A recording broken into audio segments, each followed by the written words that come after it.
જરા વિચારો, એક એવી દુનિયાને જે આપણી ચારે બાજુ છે, આપણા શરીરની અંદર પણ છે, પણ આપણે એને જોઈ શકતા નથી. અને આ દુનિયાના રહેવાસીઓ? એ આપણા સૌથી સારા દોસ્ત પણ હોઈ શકે છે અને સૌથી મોટા દુશ્મન પણ. જી હા, આપણે વાત કરી રહ્યા છીએ સૂક્ષ્મજીવોની.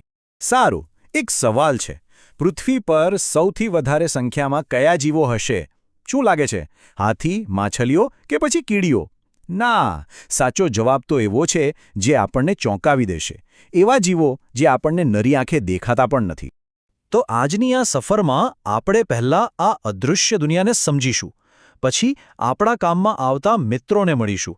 ત્યાર પછી ખતરનાક શત્રુઓ વિશે જાણીશું. પછી જોઈશું કે આ સંબંધને આપણે કેવી રીતે કાબૂમાં રાખી શકીએ. અને છેલ્લે જીવનના મોટા ચક્રમાં એમની શું ભૂમિકા છે એ સમજીશું. તો ચાલો શરૂ કરીએ. સૌથી પહેલાં તો એ સમજવું પડે કે આ સૂક્ષ્મજીવો એટલે શું અને આ આખી વાર્તાના મુખ્ય પાત્રો કોણ કોણ છે. તો આ સૂક્ષ્મજીવો છે શું?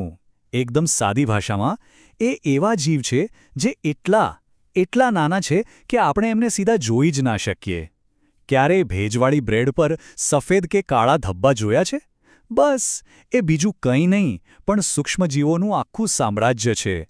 એમને બરાબર જોવા માટે તો માઇક્રોસ્કોપ જ જોઈએ. આ નાનકડી દુનિયામાં મોટાભાગે 4 મુખ્ય ખેલાડીઓ છે: બેક્ટેરિયા, ફૂગ, પ્રજીવ અને લીલ. આ જ આપણી વાર્તાના હીરો પણ છે અને વિલન પણ. ચાલો એક પછી એક એમને ઓળખીએ. પણ જરા થોભો, આ 4 સિવાય એક ખાસ પાત્ર પણ છે, વાયરસ. એ પણ સૂક્ષ્મ છે, પણ એની વાત જ અલગ છે. કેમ? કારણ કે એ એકલો જીવી જ નથી શકતો. એને પોતાની સંખ્યા વધારવા માટે હંમેશા કોઈ બીજા જીવના શરીરના કોષોની એટલે કે એક યજમાનની જરૂર પડે છે.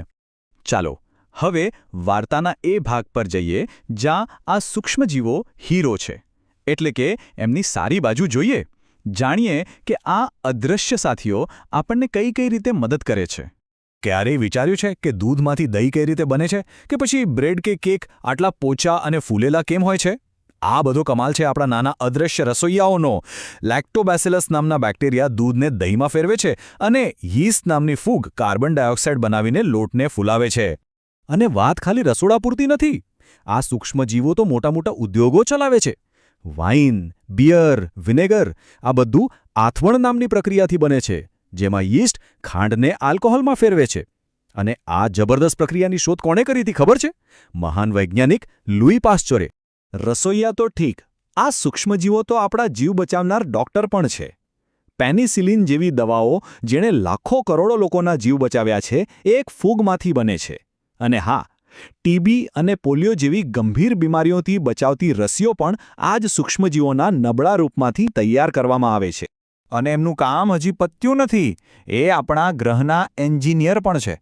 રાઇઝોબિયમ જેવા બેક્ટેરિયા હવામાંથી નાઇટ્રોજન લઈને જમીનને ફળદ્રુપ બનાવે છે, જે કુદરતી ખાતર જેવું જ કામ કરે છે. એટલું જ નહીં, એ કચરો અને મૃત જીવોનું વિઘટન કરીને પર્યાવરણને સાફ રાખે છે. જાણે કે કુદરતની પોતાની ક્લિનિંગ ટીમ. અત્યાર સુધી આપણે મિત્રોની વાત કરી, પણ કહેવાય છે ને, દરેક સિક્કાની 2 બાજુ હોય છે.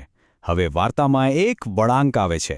હવે આપણે મળીશું એવા સૂક્ષ્મજીવોને જે આપણા માટે ખતરનાક દુશ્મન સાબિત થાય છે. જે સૂક્ષ્મજીવો રોગ ફેલાવે છે એમને પેથોજન્સ એટલે કે રોગકારક સૂક્ષ્મજીવો કહેવાય છે.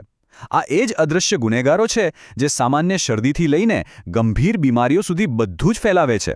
અને ફેલાવાની રીત હવા, પાણી, ખોરાક કે પછી કોઈના સંપર્કમાં આવવાથી ગમે તે હોઈ શકે. દાખલા તરીકે ટીબી જેવા રોગ માટે બેક્ટેરિયા જવાબદાર છે, જે હવાથી ફેલાય છે. બીજી બાજુ મેલેરિયા એક પ્રજીવથી થાય છે, જે મચ્છરના કરડવાથી આપણા લોહીમાં પહોંચે છે. ટાઇફોઇડ અને કોલેરા જેવા રોગો દૂષિત પાણી કે ખોરાકથી થાય છે. મતલબ કે દરેક દુશ્મનની હુમલો કરવાની રીત અલગ અલગ છે. અને ઘણીવાર આ દુશ્મનોને આપણા સુધી પહોંચાડવા માટે એક વાહક હોય છે. મચ્છર આનું સૌથી મોટું ઉદાહરણ છે. જેમ કે માદા એનોફિલિસ મચ્છર મેલેરિયા ફેલાવે છે, જ્યારે માદા એડિસ મચ્છર ડેન્ગ્યુનો વાયરસ ફેલાવે છે. આ નાના જીવો મોટા ખતરાના વાહક છે, ખરું ને? અને એવું નથી કે આ હુમલાનો શિકાર ફક્ત મનુષ્યો જ બને છે. ના, આ સૂક્ષ્મજીવો પ્રાણીઓ અને પાક પર પણ હુમલો કરે છે. પશુઓમાં થતો એન્થ્રેક્સ જેવો ગંભીર રોગ હોય કે લીંગુ જેવા ફળોના પાકને બરબાદ કરી નાખતો સાઇટ્રસ કેન્કર રોગ, આ બધા પાછળ આ જ અદૃશ્ય દુશ્મનોનો હાથ છે. તો સવાલ એ છે કે આ શત્રુઓથી બચવા અને મિત્રોનો પૂરો ફાયદો ઉઠાવવા આપણે શું કરીએ છીએ? ચાલો હવે એ જોઈએ કે આપણે આ સૂક્ષ્મજીવો સાથેના આપણા સંબંધને કઈ રીતે સંભાળીએ છીએ. તો આ દુશ્મનો સામે લડાઈ કેવી રીતે થાય છે? જુઓ, સદીઓથી આપણે ખોરાકને બગડતું અટકાવવાના નુસ્ખાઓ અપનાવતા આવ્યા છીએ. જેમ કે અથાણામાં મીઠું અને તેલ નાખવું, જામ જેલીમાં ખાંડનો ઉપયોગ કરવો, દૂધને ગરમ કરવું કે પછી વસ્તુઓને ફ્રિજમાં મૂકી દેવી. આ બધી જ રીતો આ અદૃશ્ય દુશ્મનોને વધતા અટકાવે છે. અને આમાંની જ એક વૈજ્ઞાનિક પદ્ધતિ છે પાસ્ચ્યુરાઇઝેશન. અને આની ભેટ પણ આપણને લુઈ પાસ્ચરે જ આપી છે. આમાં શું થાય કે દૂધને એક ચોક્કસ તાપમાન સુધી ગરમ કરીને તરત જ ઠંડુ કરી દેવામાં આવે છે. આનાથી દૂધની ગુણવત્તા જળવાઈ રહે છે અને અંદરના હાનિકારક જીવાણુઓનો નાશ થઈ જાય છે. સારું, તો મિત્ર અને શત્રુ, પણ શું આટલી જ વાત છે? હવે આપણે આ વાર્તાના સૌથી ઊંડા અને મહત્વના ભાગ પર આવી ગયા છીએ. અહીં સૂક્ષ્મજીવોની ભૂમિકા મિત્ર કે શત્રુ કરતાં ઘણી મોટી છે. હકીકતમાં તેઓ તો જીવનના ચક્રની ધરી છે. જુઓ, આપણી આસપાસ જે હવા છે એમાં લગભગ 78% નાઇટ્રોજન છે. આ નાઇટ્રોજન બધા જ સજીવો માટે ખૂબ જ જરૂરી છે. પણ સમસ્યા એ છે કે મોટાભાગના જીવો તેને હવામાંથી સીધો વાપરી શકતા નથી. અને અહીં જ આપણા સૂક્ષ્મજીવો સુપરહીરો બનીને આવે છે. જમીનમાં રહેલા અમુક બેક્ટેરિયા હવામાંથી નાઇટ્રોજનને લઈને એવા રૂપમાં ફેરવે છે જે વનસ્પતિ ઉપયોગમાં લઈ શકે. પછી વનસ્પતિને પ્રાણીઓ ખાય છે. અને જ્યારે આ વનસ્પતિ અને પ્રાણીઓ મૃત્યુ પામે ત્યારે બીજા સૂક્ષ્મજીવો એમના શરીરમાંથી નાઇટ્રોજનને પાછો હવામાં મોકલી દે છે. આખું ચક્ર ચાલે છે. અને આ ચક્ર સૂક્ષ્મજીવો વગર શક્ય જ નથી. તો આખી વાતનો સાર એ જ છે કે સૂક્ષ્મજીવોની આપણા જીવનમાં બેવડી ભૂમિકા છે.